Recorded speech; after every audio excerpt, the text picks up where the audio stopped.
So it looks like we've got the pick and ban starting. I'm Fail Destiny, joined here by Thrifty Senpai. So it looks and like we are going to be casting the game. Pick and ban starting. Are you sure about that? Yes. I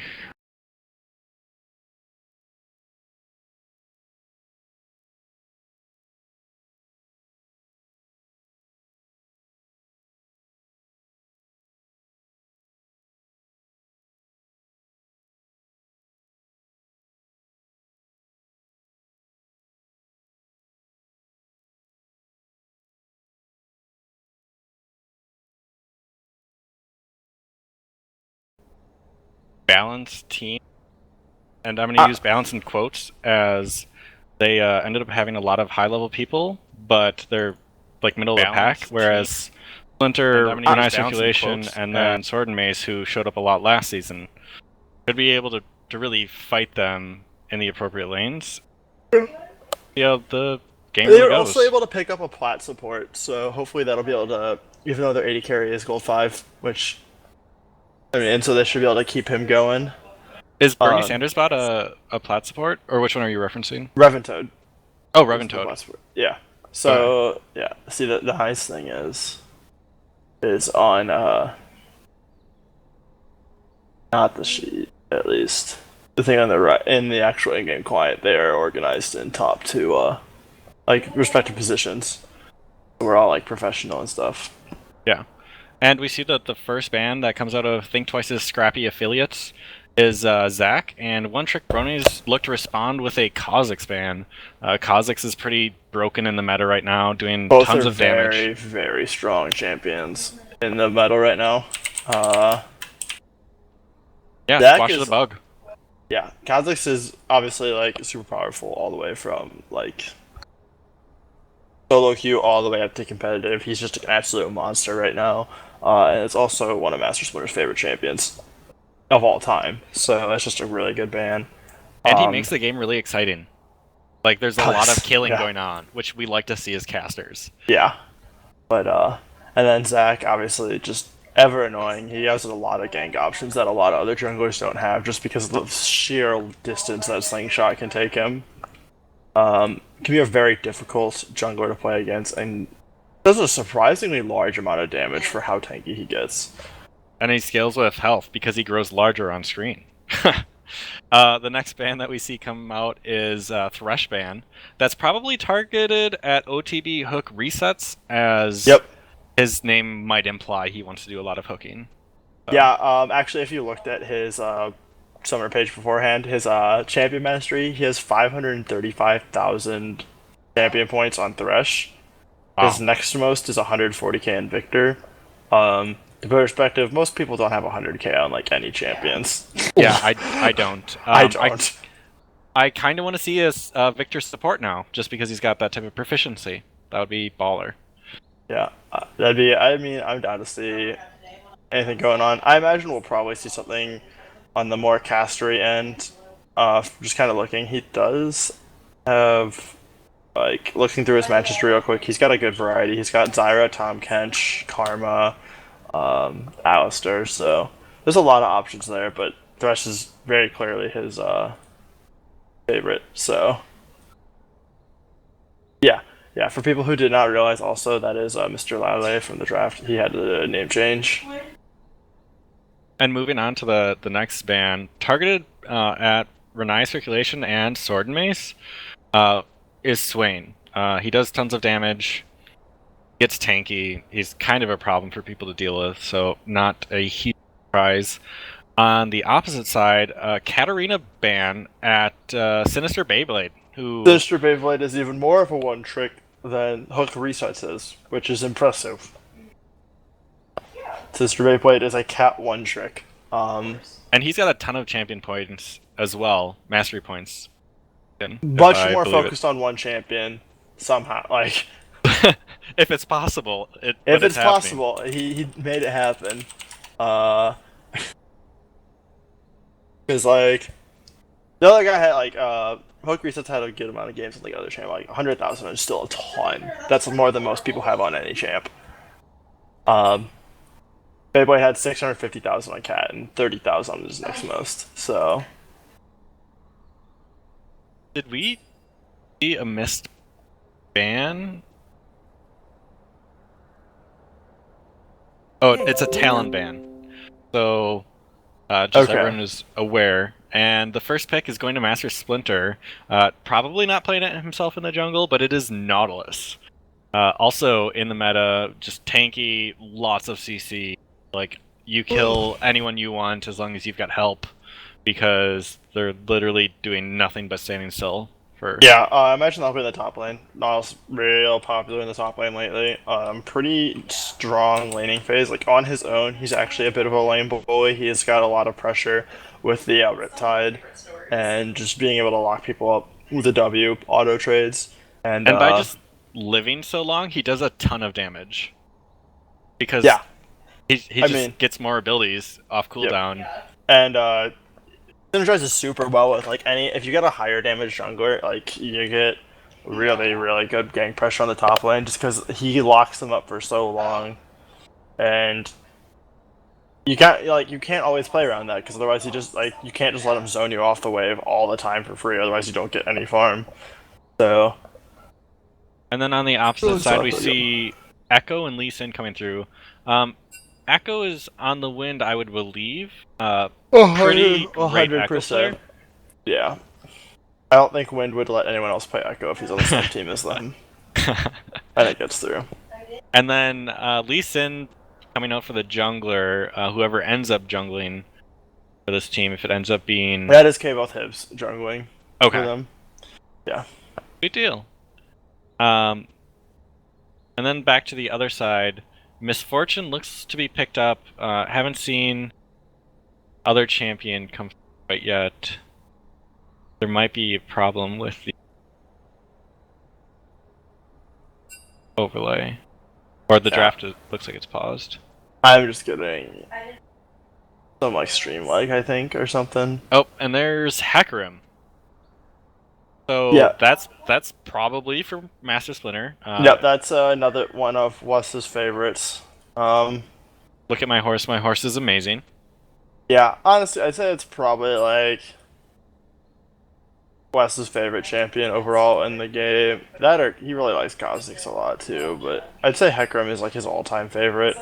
Yeah, he's got a lot of experience and history on Yeah. that champion. That's the thing he'd always play. Like a lot of other junglers, he only plays when they're good in the meta. But Hecarim is like something that he just always plays, whether or not Hecarim's like in the meta or not. And something that we might be seeing is our first trend. Hecarim was a jungler last game. Lee Sin was banned last game.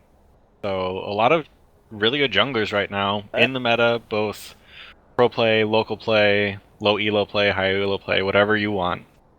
Back on the other side for One Trick Bronies, it looks to be a Syndra pickup so far.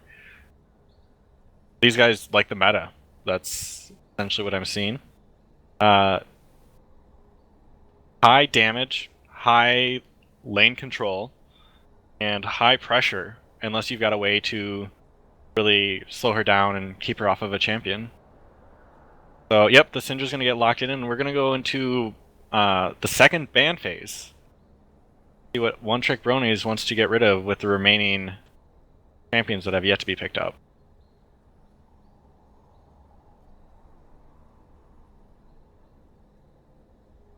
Yeah, this is gonna be something that I'm really excited to see as teams get more and more used to this, because this does drastically change draft strategy for how it works out. And to have the coordination to have bans picked out if the champions that you wanted to ban get picked in the first round. Teams just have to be more coordinated, so everyone's pulling a Lemon Nation, pulling out the notebook to make sure that they get the most they can. It requires a lot more like foresight as well, because a lot of times like you can't count on. So the other team gets like first looks at it. The second bands are like kind of almost like adjustment champions. Like, what do you not want to see them pick to match up with the rest of their team? Exactly. That happens a lot of the time. Because the other team gets those 3 picks, I mean, it's not like you can just drop 5 bans on a person. I mean, if they're like they can't. You can drop 5 bans on them, and they can't if they don't get like if they want to try and guarantee to get the counter pick. But Right. And it looks like they're really pinching the support pool. yeah, I mean at this point though, like so you have a mid and a support for one side, and the other side has support AD carry. AD carry pool isn't something that you're really gonna pinch too hard at this point. Is there any chance that we see a Nautilus go support instead?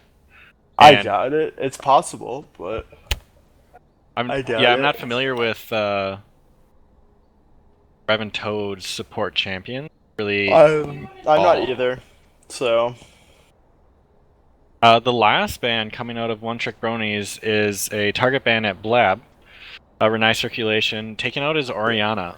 That teamfight potential of Hecarim and Nautilus just going into the team would be drastically terrible. Yeah, especially like the not.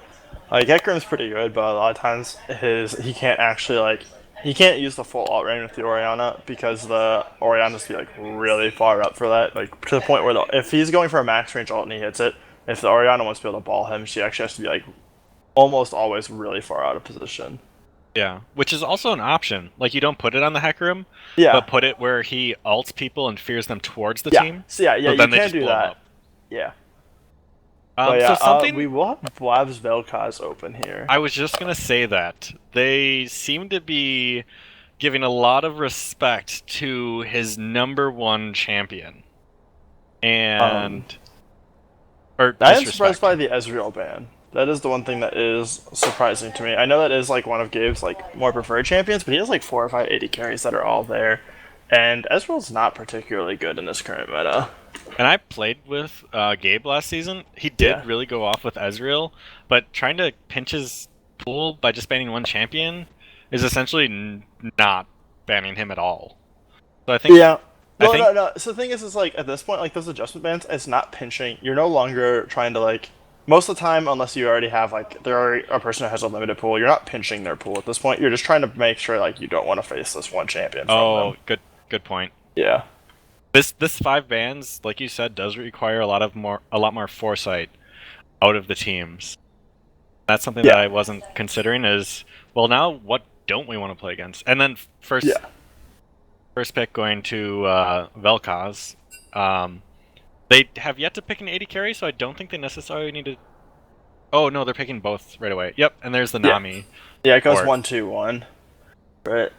So. What they grabbed Vel'Koz Nami? Yes. Okay, cool. I really like Nami in that team. He does surprisingly amount of damage for fish. I really like the Nami in that team. They already had a lot of engage, and with MF Vel'Koz having just like an additional little peel is really good, and the wave's pretty solid against the OTB team right now. Pretty much regardless of what AD carry they pick. So with what you see so far, do you have a prediction for which team has got the better team fight? Or is it just different strategies at this point? I'd say different strategies at this point. I think like in a full 5v5 team fight, the TSA squad has a lot stronger team fight.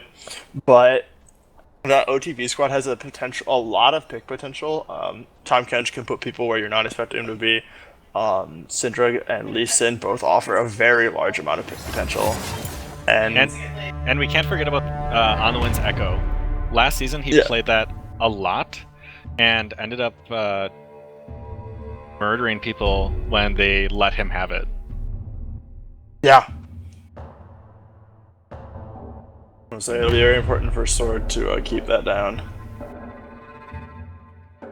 And then as we're going through this next phase, they can essentially ban whatever they want, as the 5 bans were already listed. And then they're going to pick their champions in the order that they're playing them. So we do have just a quick rundown of the teams for TSA: Sword and Mace top, Master Splinter jungle, Renai Circulation mid, Bernie Sanders bot AD carry, Revan Toad support. And then for One Trick Bronies, who do not have the pony, On the Wind top, Quoth Hibbs jungle, Sinister Beyblade support, mid, Gabe O'Neill AD carry, and Hook Resets support.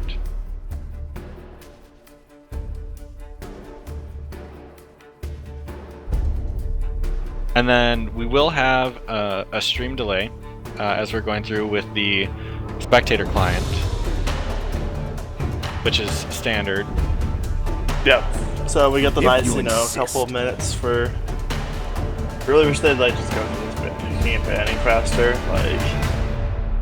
kind of dirtling through it, and they already know what they're picking. We got 3 minutes to wait to talk, anyways. Is that fear I smell?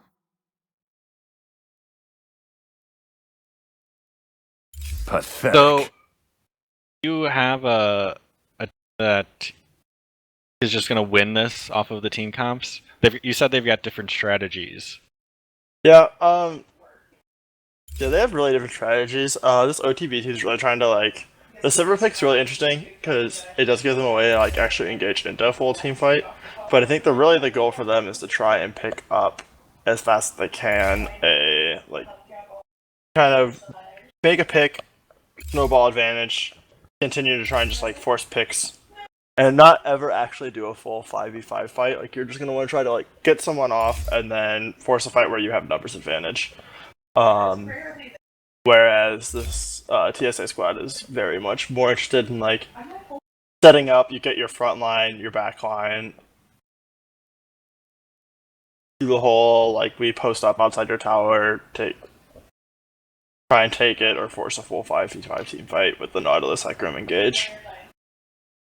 Yeah, I completely agree that One Trick Bronies probably wants to try and take towers, and But you always want to take towers. That's they want always the to goal in the game. poke and just be up on the tower, but that's the exact thing that the TSA squad wants to happen because they want to team fight. I think OTB doesn't actually want to set up so much and siege on a tower. I think more of their thing is they want to try and rotate as much as they can.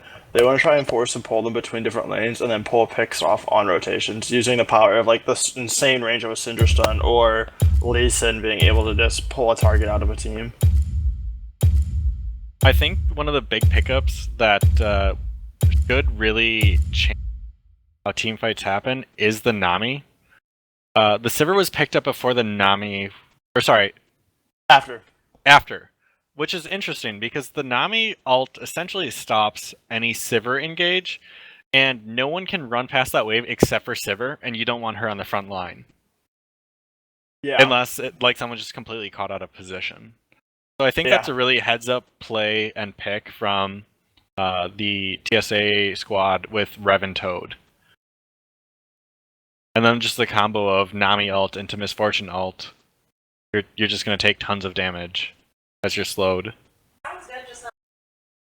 And it makes the Horsey faster. Hecarim is going to be running down everyone as quickly as he can.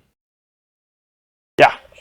So, overall, I don't really know. The problem is there's a lot of names I just don't know, or how these people are going to do because I haven't played in quite some time. But just from kind of gut feeling, seeing how the comps are, and the fact that this is week 1, I would definitely feel a lot more favored towards TSA. I feel the same way. OTB's team is good. I think OTB's team comp requires considerably more coordination to pull off correctly. And something that we touched on that's something that you just don't have early on in the split most of the time. And something that we touched on that I want to come back to, Renai Circulation got his Vel'Koz. There's been seasons where he didn't get that the entire season. Yeah. One of his most banned champions, and he's playing it. Yeah. I can fully say he was not expecting to play that today. Oh, I'm sure, especially after I could see it getting through the 3 bans, but I'm really surprised they didn't pick it up after the 5. Especially when they did drop the Orianna ban. Yeah, and to fear that Orianna over the Vel'Koz, even though it plays into the team comp, it ends up being, I think, scarier. The things that he can do with Vel'Koz. So we might see a lot of disintegration rays. The spectator client might be hanging out around mid lane a lot. We'll see. When it comes to those ults post 6. Yeah. I'll say, we will definitely see. Is there any one lane that you think is going to be one-sided?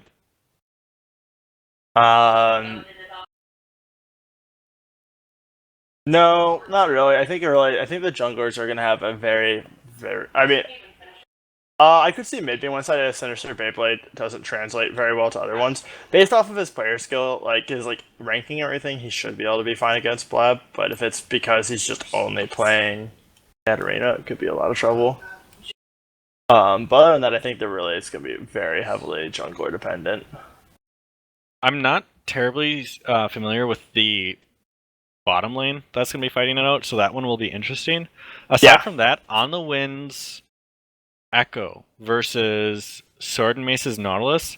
Nautilus or Sword and Mace will probably just want to try and tank through all the damage he can, but I think that's one of the ones that if Splinter is distracted from that lane and Hibbs can go up there and provide some damage with On the Wind, Sword and Mace is going to have to play safe under tower.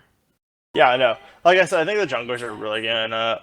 I could be totally surprised by bot lane because I'm not familiar with it. The players, really, the only one I'm familiar with is Gabe. But I think really the junglers are gonna be the main factor here, for sure. And with high mobility junglers, they're going to get it around the map a lot. Yeah. Both Lee and Hecarim are pretty good at exerting pressure all over the map.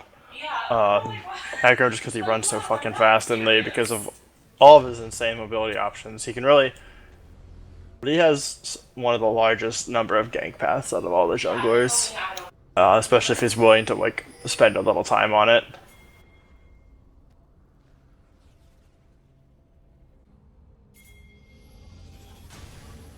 The level 1, it looks like teams are spreading out.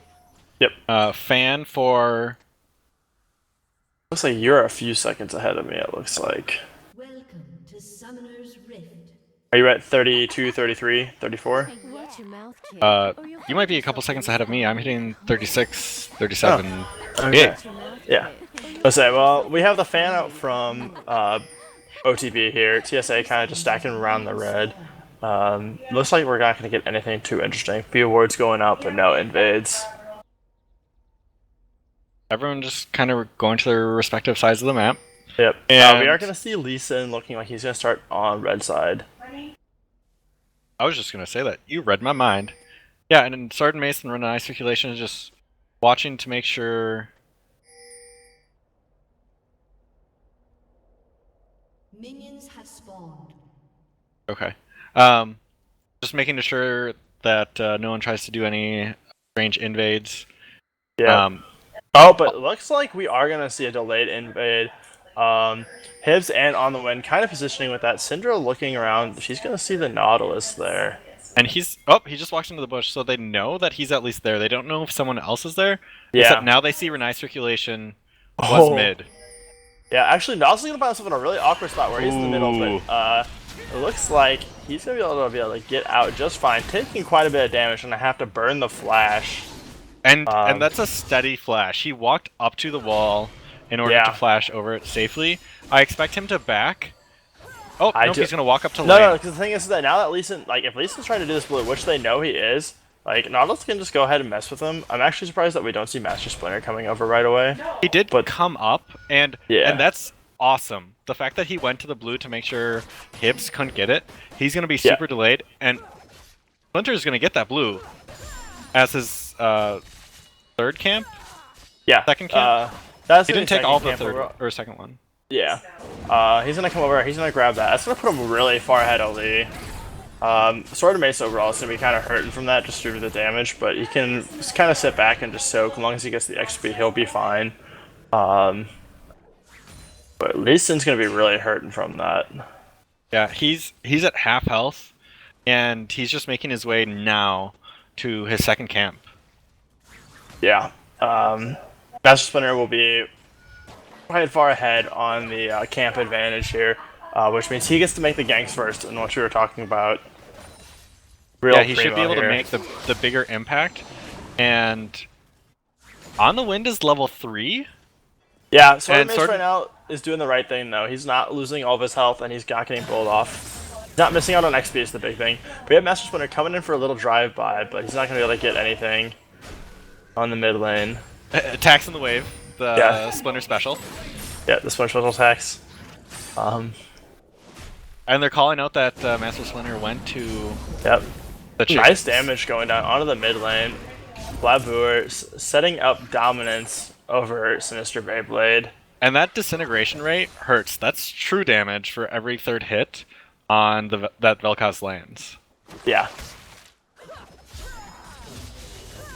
And it looks like, so far, the lanes are pretty even throughout. Yeah, that's kind of about how it should be.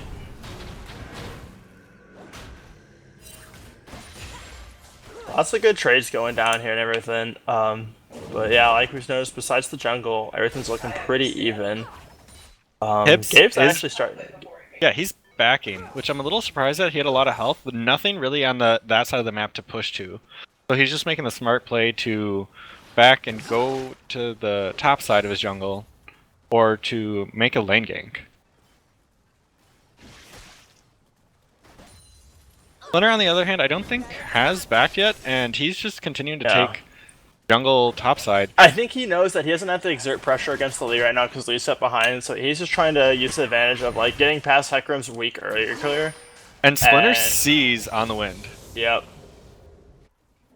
Doesn't look like he wants to do anything with that. He's just No, it's a checking little out where risky he to is. blind because like while the Lee Sin is behind, if they'd run into both of them in the jungle, he's gonna run into a lot of trouble. And also, oh my goodness, Revitoad getting eaten up. That's gonna have to flash out away from the Tom Kench, but he's going to lay a lot of damage down onto Bernie Sanders. His Gaze following up. And that's going to get the exhaust and flash out of Revitoad. Looking they're really very good. Oh, low. Master Splinter's coming in for the gank at the top. Wind is going to use his E and dash. Nibs is going to come in, turn around to get a bit of damage on a sword and mace. But nothing else coming from that. So yeah, bottom lane takes a lot of damage. Gabe O'Neill and Hook Resets also took some, but not hurting as bad. And then in the mid lane, Renai Circulation got Sinister Beyblade to about quarter health, and he had to pop a potion. So That is just trying actually to get first back. blood. He lands the W, gets the E Oh. on both procs, gets the true damage, and that is first blood. I didn't get to see that, but I caught the end of it and looked sexy. And he's flashing the mastery because he's confident on that champion. Yeah, no, it's just Sinister Beyblade was staying greedy for farm, and he got hit by the W, got hit by the E follow-up because he's in it. They're looking to eat the Revan Toad, I think, again. Yeah, but oh my goodness, Hook resets and Gable are gonna find themselves in a really awkward situation as Black comes in. He's gonna put out the laser, lots of damage going down, but it looks like it's gonna be not enough to get both of them out. Gable is gonna blow the flash, just worry. The double up's going to hit resets, but it will not finish him off. That Good was roam, very nice close. goal, but he is gonna get 3 summoners for his roam, so it was not all for naught. That was an excellent roam. He killed the champion mid lane, pushed the wave up, roamed down. They didn't see the call that he roamed down, and they were able to just capitalize on it.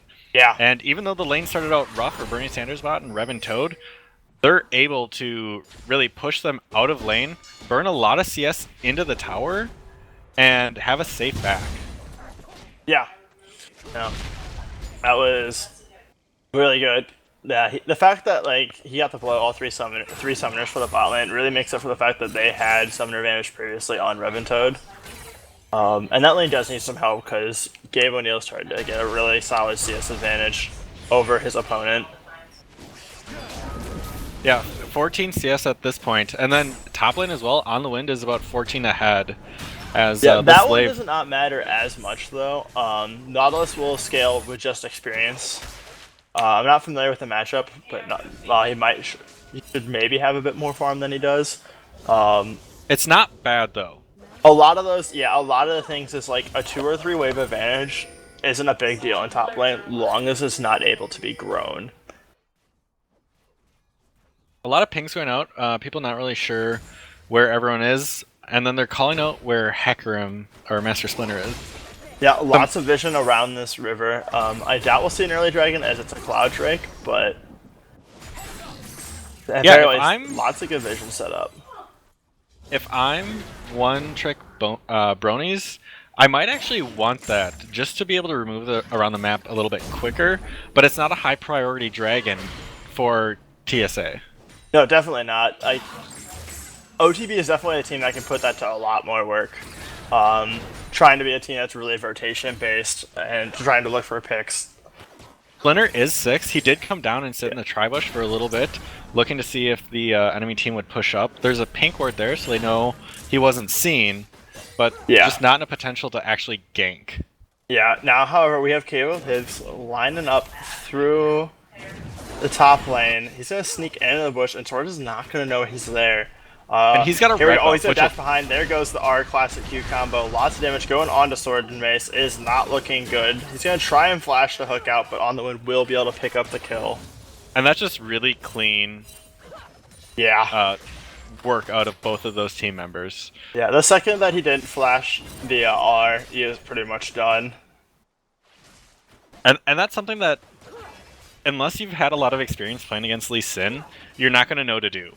Because when he jumps, war jumps in front of you, he's lining up to ult you away from the tower, so you have to walk farther.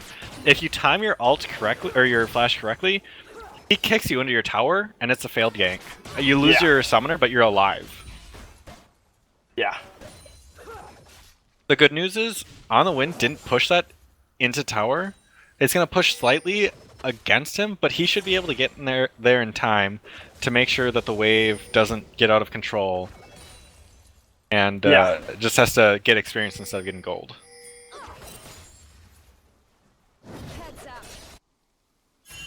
A lot of pings going down as Renai's circulation went up towards the blue buff. It is warded, but he's walking away. Now. They have the pink now, so you don't have any vision of it, and here is pause. Never an SBL without a pause, guys.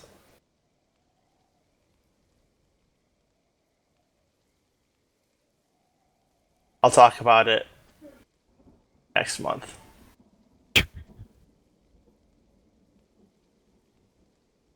So, looking at the scoreboard so far, we've got a kill on Renai Circulation, we've got a death on Sword and Mace, a death on the opposite mid laner, Sinister Beyblade, assist on the Lee Sin, and the kill on the Wind. Overall, like, having a kill on your top laner who can build damage or tank ends up meaning he can really push himself forward, buying more items to do more damage, and the assist on the jungler always helps. He always wants more gold. It means he can jungle better and faster. Yep. Fedley's really can swallow the game. We're gonna see blue going over here onto Sinister Beyblade. Syndra, one of the better champions at utilizing this blue buff. And Lee Sin doesn't really need it. He's got energy instead, so it is helpful, but it just doesn't provide the same utility. Yeah. Not even close. Looks like we're gonna have a lot of action here in the bot lane. We have 7 people piled up. Missing calls go for mid. Lee Sin kind of sitting back, looking like he's gonna try and find something. They do know Vel'Koz is there, but they do not know that Hecarim is also waiting in the bushes. They might be trying for a first early tower, but the wave's just not in the right spot to do it, so they're gonna waste a lot of people's time. Yeah, that's really unfortunate for the TSA, because now Syndra gets to take that wave in. Lots of damage going on to win here, but we have Syndra roaming up, trying to see if they can find a play. And Balmy Syndra doing a lot of work for Sword Mace there. A lot of just residual damage as they try and trade. If at any point On the Wind felt like he was getting low, he could have ulted, and he would have gotten a lot of health back, but he just didn't want to continue fighting, as Sword Mace is just super tanky. Yeah. That's what Nautilus does. I mean, once he gets a few items going, he's just a big, dumb, tanky idiot. Lots of damage going on in his execution. We're going to see the heal blown to make sure that he's safe. Our Master Splinter coming in for the gank. We're going to see the flash out of Sinister Beyblade. Teleport coming in for mid. K-Vault hits coming in as well. He's going to get light edge. A beautiful ult. And that is going to be the kill for On the Wind. Master Splinter going down. That's some fancy footwork out of Master Splinter. They do have another person here. Sword Mace finds himself in an awkward position as well. However, huge laser going to come out, and that's going to instantly delete Sinister Beyblade. And that's not respecting the mid laner. If I just call him Sinister or Beyblade, what do you think? Beyblade. Yeah, we're just going to call him Beyblade. Beyblade down, though. Yeah, and Hibbs is low going back into the jungle, but he's Lee Sin, so he doesn't really care. He just No. if he gets invaded, which won't happen as Splinter's dead. No, yeah, so Splinter is dead. However, we do have Babua roaming up into the top lane now. He's going to try and see if he can get some revenge on the wind. Swordmace doing a lot of damage here. And now Renekton Circulation coming over as well. The ults come out, but we're going to get the flash from on the wind and the mastery flash. He did get out of there, but had to burn flash. I don't know if he can be as confident in that one right now. Yeah. Also, On the Wind got that second kill. I didn't notice that earlier. Yeah. So he's going to try and continue building damage. But at that point, Sword and Mace has caught up. He's like 10 CS behind now. Well, 15. Yeah. Sword and Mace has been about that the whole time, though. He was up to 20 when he roamed mid. And so if he can continue just getting more farm as he goes, he should probably be favored. Yeah, Sword's like he's after where you want to be though. Like you're going that but a lot of damage coming out. Really nice trade from Wind. But yeah, like the whole thing is that you just don't want to let it snowball. And meanwhile, we're gonna get the first dragon of the game over to the TSA. Master Splinter finally getting to get a little bit of an impact on the map. And that was very well executed. They pushed a lot of people back. They got a couple kills. And I know as that soon Wind as he doesn't came have up, teleport, so. Yeah, and that was a totally free dragon. It was really smart of them to be able to go and take that then. So Hiff's been pretty much on point overall, but until right now, like he's kind of just coming up in the top lane. It's like he's kind of like, oh, let's gank him. He's low, but you know he's gone. Not able to do much. Yeah, no, it's like your top laner's going back. They're gone. And then bottom lane, we're actually seeing a CS lead come out of Gabe O'Neal, yeah, which Gabe I think would be expected. He's had a lead this entire game. It's just finally starting to balloon into like a really recognizable. Like he's getting the 4 to 5 wave range. And then did they change it that you get the CS from your support if they have Targons and Relic Shield? Because Tom has 19. I think he does. So technically, they're sharing 19 CS, which as gold goes for a support, can end up Oh, here we go. Big fight into the top lane. Cable Hibbs taking a lot of damage on the window. However, when they get the double stun, kick comes out from Hibbs. Sword Mace is going to flash. I'm going to try and finish him off, but he's going to be able to get out with just a tiny sliver of health. And at the end of the day, very, very quick escape. Sindri and Vel'Koz roaming up to the top lane as well to see if they can find a little bit more action here, as we see a lot of pressure going down onto this top tower. We might be getting to have a siege. Sister Beyblade kind of lurking in the distance in case they do try to dive, kind of realizing he needs to come up now and help clear the wave. I don't think they can do much here. I was going to say in defense, but TSA just backed off. Like they didn't want to sit around with a 3v2 advantage. Oh. Meanwhile, we're going to see AD carry ults traded in the bot lane. And a lot of health missing for the one-trick bronies. Yeah. Vel'Koz is going to go ahead and pick up that blue buff. Well deserved. He's having a great game so far. And lots of damage going down onto Gabe O'Neal, but however, Tahm Kench is going to pick up Lee Sin, dropping him into the middle. We're going to see the flash immediately out of Misfortune. Hooker Sets is going to flash on top of him. Wave's going to knock them both up. Hook's going to go on to Nami. Heal comes out as well. Hooker Sets taking a lot of damage, and he's going to get really low. Heal's going to come out from Gabe O'Neal now. Teleport coming in from Sword and Mace. Flashes go down, but nothing coming out of it. Big hook, but no hit. Reventoad chasing really hard. Yep, but here comes Master Splinter. A real risky here. But he might be able to pick it up. He should be able to pick it up. Oh, just not fast enough. He's going to run into a bunch of friends here. I think you man mode it, and I think you go for it. I don't know. I think that was a smart idea to go out. Like, it's not the SBL without some SBL clown. Because, yeah, now we're finally going to see it. We're going to have all of TSA dropping down onto the spot turret to peel up first brick here of the game. Which is real nice advantage. Which is really good because Wind was very, very close to getting that first blick on the top tower. It's going to be answered. And overall, the gold is going to be in the favor of one-trick bronies once this tower actually falls. Yeah, they were already ahead of gold. Like they had a bigger lead before that whole trade went down, so that net trade was in favor of TSA. It's just they were down by about like 1.5k before all of that. Right. The first tower blood ends up being beneficial to actually slow the bleed. If they got that other tower, it would have been even greater lead, which would have been dangerous. Yeah. No, that would have been really bad, especially because it would have all been on that Echo, who is going for looks like a much more damage-oriented build. The Proto Belt first. He's got 2 kills. Could end up just being like a full assassin Echo, maybe. We'll see whether or not he goes for... It looks like he's going for the Lich Bane second, so... And then for the current items, mid lane, a needlessly large rod on Vel'Koz that isn't matched on the opposite side by Syndra. Beyond that, it looks pretty even across the board. Yeah. The Duskblade finished for... Yeah, I was saying, we actually get this weird situation where MF is actually is the stronger fighter right now than Sivir, despite being down 40 CS, because she has a completed item. Sivir has an interesting pick. Has the pieces of the Infinity Edge and a Caulfield's Warhammer. Why do you go Caulfield's? Is that just something that they could buy? I have no clue, but because of that pickup, you don't have a completed item yet, and so it's really awkward where the other AD carry beats you in a fight when you have the huge farm lead. We're going to see a bit of action over here in the river, fighting over wards, lots of wards down, but it looks like TSA is going to be able to clear out all that vision with their control ward. And despite On the Wind being a level higher, they did a skirmish. On the Wind lost almost half of his health, and Sword and Mace lost a 10th.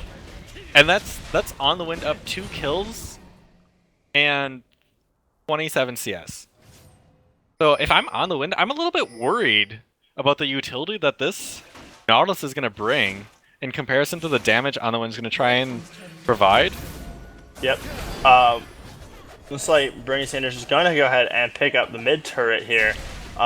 Getting their second turret of the game, bringing the goal into a much more inline as they now move to try and establish jungle over this one. We're going to get the flash out of Chaos to dodge the hook from Sword and Mace as TSA now piles on for the second Cloud Drake of the game. This is actually pretty rough for OTB, and a team that wants to try and like out-rotate the enemy team. Double Cloud can be really frustrating to fight against because now they move faster than all of you guys. But if they don't send someone top, On the Wind might be able to take most of the damage away from this turret, if not taking it if he completely. gets this turret all the way, I think that trade is overall in favor of OTB, but he is not going to. Yeah, he just stops and walks away. So yeah, which I think was the smart thing. Completely agree. He likely would have died as Sword and Mace came up and Splinter. Yeah, and him dying is not... Well, him dying for the tower alone would probably be worth it, but there's a good chance he would not have finished the tower off. Like, that tower is still fairly healthy. Yeah, it's got 1200 HP. And then as things kind of progress, the gold in the game right now is pretty much even. Yeah. So the advantage had by OTB is now stabilized, and then there's 2 dragons on the opposite side for TSA. Yeah, now it looks like we have the TSA team starting to move up into this top lane. They're going to try and pick up the last of these 3 outer towers, cement their lead. But Swordmate's going to find himself in a really awkward situation. Kalos is going to knock him over the wall into the Baron and kick him back out. Real smooth, actually, but now Swordmate is just going to flash the wall. The Nami Wave comes through. Kalos has taken quite a bit of damage. That was a interesting awkward. Series really of awkward. Events. Yeah. Sword Mace doing the smart thing. I think he would have survived if he didn't flash to get out, but flashing to get out is just a safer play. Otherwise, he did have his entire team there, so did OTB, that were very close, if the fight were to continue. Yeah.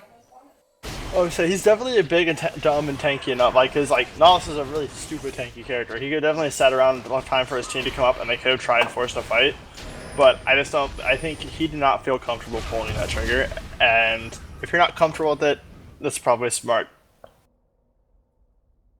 And a lot of focus right now on the top side of the map as that second dragon went down. Bernie Sanders yeah. thought went to push it out. Oh, Chaos is going to run into a lot of trouble. Taking lots of damage. Not Assault chasing after him. And on the win, not going to be able to get the stun. Kick's going to try and come through. On the win now, finding himself in a lot of trouble. But he has the ult if he needs to. He's putting a lot of damage on the Sword Mace. Sword's got to watch out. Redemption coming in. It's going to be able to heal up Master Splinter, but it's not going to save Sword and Mace in time. On the win, going to get back into Hook Reset's mouth. He's going to flash out. The laser beam is going to come through, but it's not going to finish anyone off. Overall, 1-for-1 trade, but TSA now finds himself being able to hammer this tower. And on the opposite side of the map, Gabe O'Neal's going to try and take this tower before anyone can contest. Yeah, there's 20 seconds till Sword Mace can TP in there, so he should be able to get this tower for free, evening out that trade overall. 1-for-1 trade on champions, 1 tower each team, both outer turrets on their respective strong side of the map. So good on Gabe to keep pushing there once he realized that everyone was in the top lane.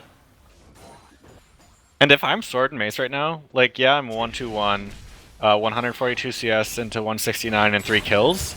Yeah. But the only times he's died is when they've had multiple people up there, and 1v1 trades, he's still winning. So, those are just acceptable losses. Yeah.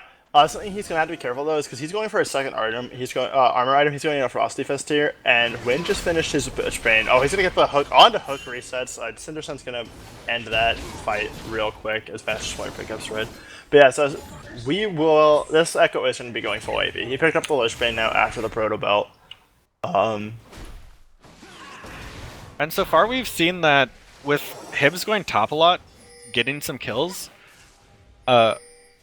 They've succeeded in their ganks top lane. They're getting on the wind ahead. But at the same time, Master Splinter, when he did gank, he either zoned or ended up getting kills, I think, one time top lane as well. So they've both been very comparable, just more successful out of Hibbs at this point. Ooh, and a dirty hook. Yeah, more successful on the ganking path, but however, Master Splinter has had much better dragon control. Which, as a jungler, kills or dragons, I go with dragons, unless it's a lot of kills. Yeah.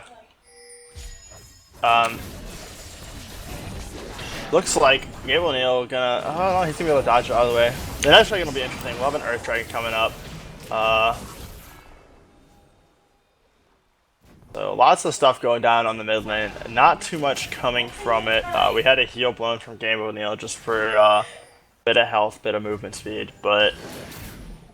And there's not a lot of damage on this mid lane turret. No. On the win, taking quite a good chunk of damage, though, from Blab's Vel'Koz. Yeah, he's got 2 completed items and sword shoes, so his damage is going to go through some magic resistance. Ludens is just so powerful as a first or second item. It does that bonus movement speed on top of movement speed? I was more just the passive on it, like...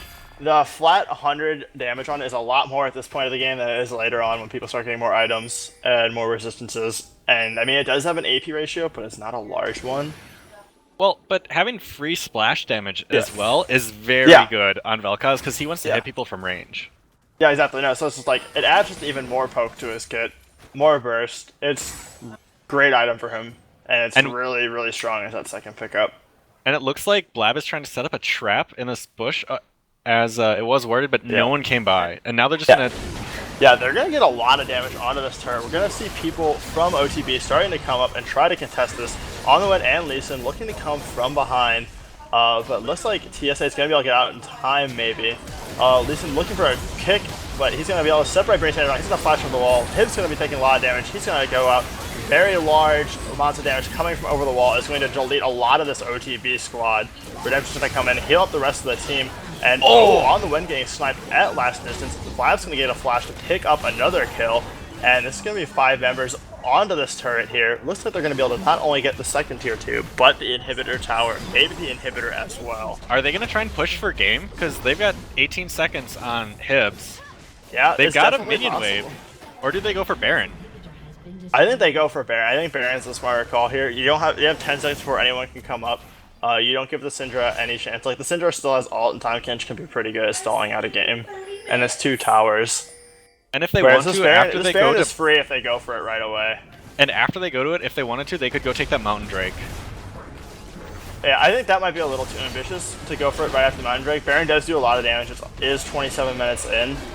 But we're going to see. It looks like Lee Sin's going to be trying to come over here, looking for the steal. Oh, and they don't see him. Yeah, it was a little bit of a slow start. They see the ward coming over, though. Blab's trying to do a bit of poking down. Lee Sin's going to miss his Q, though, and that's pretty much going to guarantee that he does not get a chance to steal us. However, he might find himself a Renai Circulation as a consolation prize. If I'm TSA, I accept losing my mid laner for Baron every time.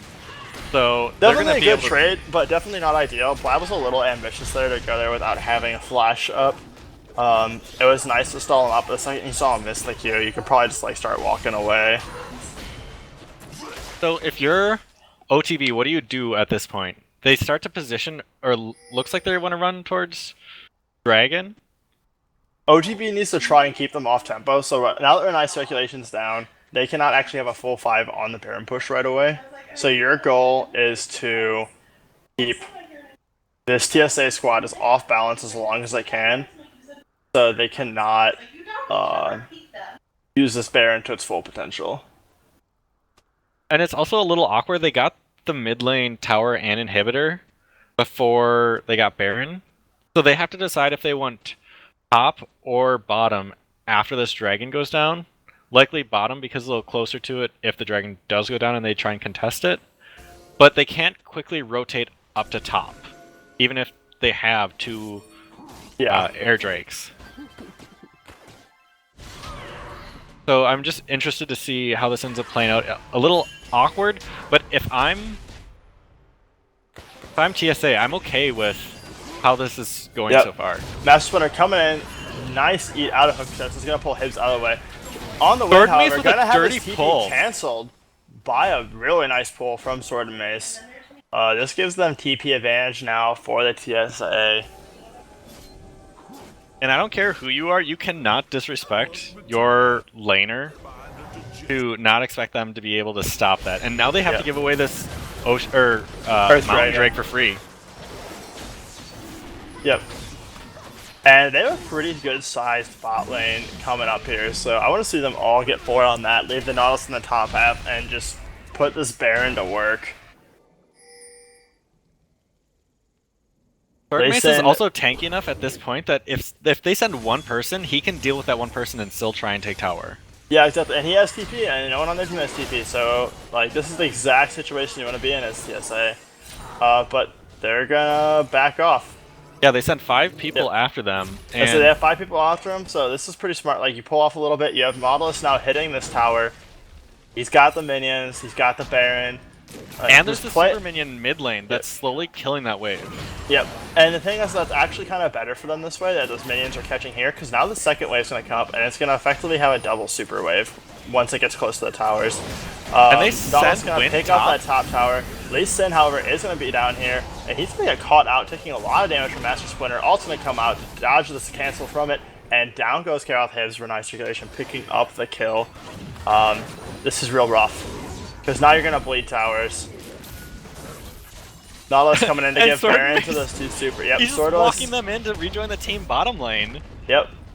I'll say on the winds, clearing the wave at the top, so now they have the mana advantage. Down goes this turret. This is going to be their second inhibitor of the game. And this is a real rough spot from OTB. Are they going to start to continue to push for Nexus towers? I think you try and push here. I mean, you got Baron on the Nexus. Like, your minions do a good amount of damage. You see this turret taking a good amount, like, despite the fact that not many autos have been placed on it, the turret's already like a third of the way down. You have Vel'Koz to poke like a madman. He's got to watch his mana bar, though. It's starting to get a little low. Wave comes out from Nami. It's going to be able to catch Syndra. MF ult coming across on the wind, trying to get onto the behind, but he's going to be taking a lot of damage. He's going to ult out as well. Bernie Sanders not going to pick up Gabe O'Neal. Hook Reset's trying to get in and do some stuff on the wind, though, finding himself in a lot of trouble on the outside of the fight. Bernie Sanders bot going to get kicked to safety by Lee Sin as the rest of his team is finishing up this last tower. And this looks like it's going to be game. Yep, this will be the game. Huge Nautilus laser comes across the team. Master Splinter is going to be able to pick up the kill onto Hook Resets. OTB trying to do what they can, but that is the game. Win for the TSA. Really solid play out of TSA. Yeah, OTB did well, but I think they just got out macroed. Yeah, no, they definitely. Once you got into like the more like out of the laning phase, macro play from TSA was way stronger. So who do you give the MVP to this game that you want to pull in and do an interview? I'd go ahead and grab Renan Circulation. Go for it.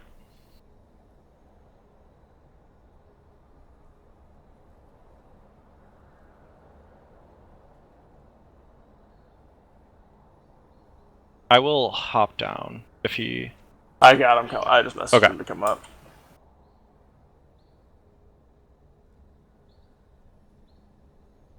User joined your channel. Heyo. Hey. Very well played. Thank you. A lot of kills going your way. 8 out of 9 I was part of. Uh, That was a very low kill game for SBL. It was. Yeah, you that guys was- look like a bunch of pro teams. Let's just say that. EU style, long and slow. I was gonna say that might be one of the lowest kill games, if not the lowest kill game we've had in multiple years of SBL. I tried, So- but Syndra was too scared to die more. Yeah. Well, you set up that lane pretty well. So, first game of the season. How'd it go? How was the team coordination, shot calling, Splinter on the team to do that shot calling if he is the shot caller? I thought it all went very well. I know I've had some other shot callers on my teams in the past, but I think so far Splinter's been the most decisive I've worked with. Especially early on, he's not afraid to make the calls that need. And then there was a lot of focus this game top lane. You didn't really see Lee Sin come mid a lot, except for at one point when it was a 3-person gank. Was there any fear that he was just going to sit and camp top lane, or was Sword and Maze just not caring that he was getting some attention? I mean, he was Nautilus, so I think we were just okay with it. Because Nautilus lives. And we made plenty of comments about that as the game went on. And so actually, her a play comment out of about that lead ganking mid. I think the only time he ganked mid was to gank Hecarim, not me. Yeah. No, the lead pressure wasn't. That flash kick, was not expecting that. I don't think Splinter was either. Yeah, it was ballsy and it paid off. And then how'd the bot lane go? You had an early roam bot that seemed to set up a lot of advantage as they burned a bunch of summoner spells to get away from you guys. Was Yes. that coordinated? Like once you hit 6, you got a kill just go down, or what Well, were yeah, comms since I like? Killed Syndra, made the call. Hecarim was already, I think he was ready to rotate down at the time anyways. So I went down, just got my ultimate, burned all the sums, and though we didn't get the kill, and it set us up to where we could continue to put pressure on it from the jungle, even though we never really got the kills because they didn't have sums. They had to back off every time. Awesome. Any questions out of you, Thrifty? Nope. I'm Yeah, good. overall, really good play. How was your bot lane's comms? Things seem to be going, but not a lot of kill participation out of Bernie Sanders' bot. I mean, I think they were doing fine. There just wasn't that much kill. Like I said earlier, it's just a very slow-paced game as far as kills are concerned. But he was always following with the team whenever we actually needed him to make plays on towers or objectives. That's all we need.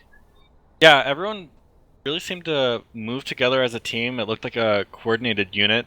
Everyone got on the horse and rode together.